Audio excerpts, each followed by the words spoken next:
Një pjesë e profesorëve të Universitetit Shën Kirili dhe Metodi në Shkup kanë shprehur vërejtje ndaj propozim ligjit për arsimin e lartë për të cilin Ministria e Arsimit dhe Shkencës po organizon debate publike. Fakulteti i Arteve Dramatike ka paraqitur një sër vërejtjesh ndaj projekt ligjit. Dekani Besfort Idrizi theksoi se ndonse në draft ligj përmendet autonomia e fakulteteve dhe universiteteve, ajo cenohet përmes neneve të veçanta. Vërejtje që I kemi ndaj këtij propozimi ligji, sepse vërtet nuk janë pak, por nëse do duhet të veçoj diçka, atë do ta kisha veçuar autonominë e fakultetit apo autonominë e universitetit dhe autonominë në përgjithësi në arsimin e lartë, sepse edhe pse në këtë propozim ligj në mënyrë deklarative thuhet autonomia, flitet për autonomi, por në të vërtetë më poshtë në për nenet e veçanta ajo autonomi thyhet.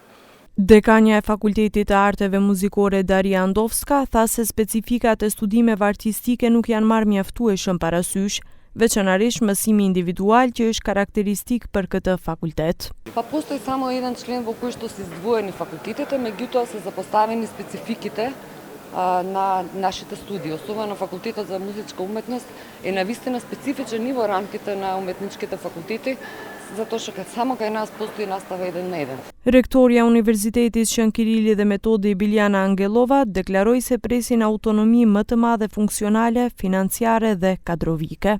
Критериумите по кои што се избираат наставниците на УКИМ се во моментов највисоки критериуми во земјава и треба да ни се остави слобода и понатаму да можеме сами да ги воспоставуваме критериумите без согласност, слободна флуктуација или мобилност на наставниците од еден на друг универзитет. Апсолутно ја почитуваме универзитетската автономија, исто така и правата на наставниците да имаат неограничена мобилност, односно академската автономија. Ministri e Arsimit dhe Shkencës Vesna Janevska tha se Ministria nuk është kundër akademisë dhe se të gjitha sugjerimet e pranueshme do të përfshihen në verzionin e ri të ligjit.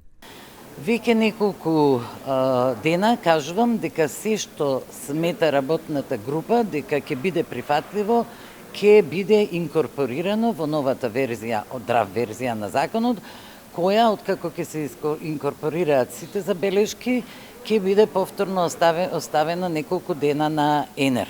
Janevska shtoi se debatet me universitetet private kanë qenë konstruktive dhe se pritet një verzion final I ligjit pas konsultimeve të mëtejshme.